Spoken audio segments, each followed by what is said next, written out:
Viagem na eletricidade.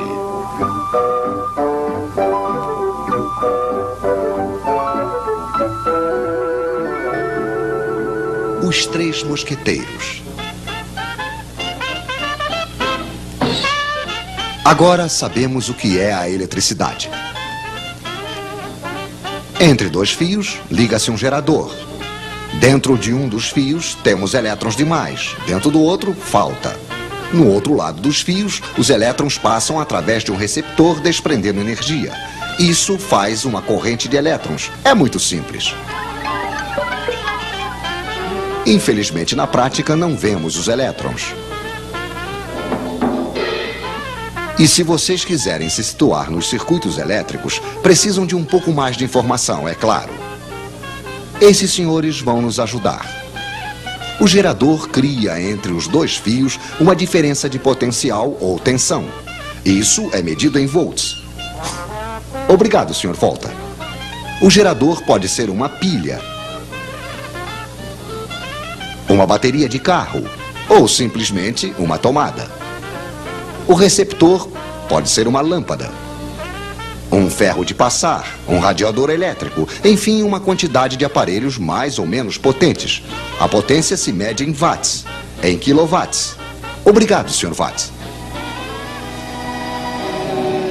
Assim que o receptor é ligado ao gerador, uma corrente passa e não se precisa ser diplomado em eletricidade para compreender que se ligarmos uma lâmpada 2 vezes mais potente, vai passar uma corrente 2 vezes mais intensa. Isso supondo que a quantidade de volts não tenha mudado. A intensidade da corrente se mede em amperes. Poderíamos medi-la, é claro, mas não é necessário. Conhecemos a voltagem. Está escrito nas pilhas ou nos contadores. Conhecemos a potência, está escrita nos aparelhos.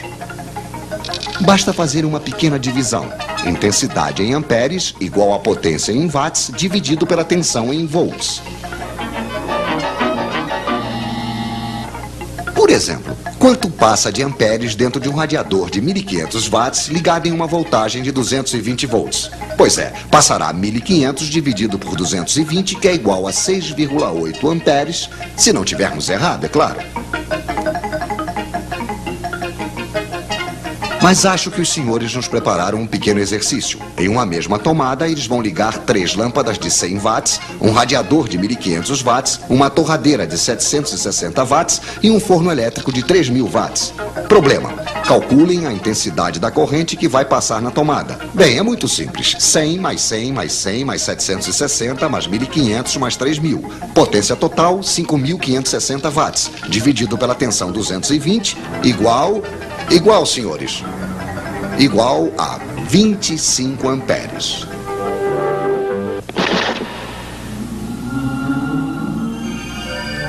Pois é, não passou absolutamente nada. Ou antes, passou tantos amperes que os fios esquentaram, o isolante queimou, a corrente contentíssima, claro, passou diretamente e houve um curto-circuito.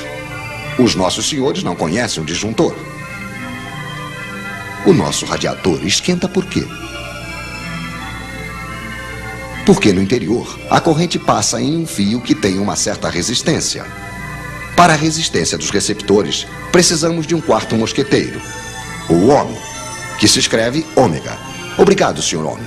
Poderíamos medir esta resistência, mas também não precisamos, pois é calculada facilmente.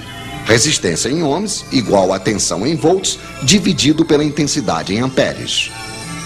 O seu radiador, que deixa passar uma corrente de 6,8 amperes, terá uma resistência de 32 ohms. Mas é realmente interessante saber disso? Sim, pois os fios que vão para o radiador também têm uma certa resistência. Se eles são finos demais, longos demais e estão em péssimo estado, terão a mesma resistência que o radiador e vão desprender o mesmo calor que este, o que será suficiente para fundir o isolante. Moral da história: fiquem atentos para não deixar passar amperes demais em seus fios. Então retenham os nomes dos seus 4 mosqueteiros: watt, ampere, ohm, volt. E se além do mais vocês retiverem sua fórmula, estarão quase diplomados em eletricidade.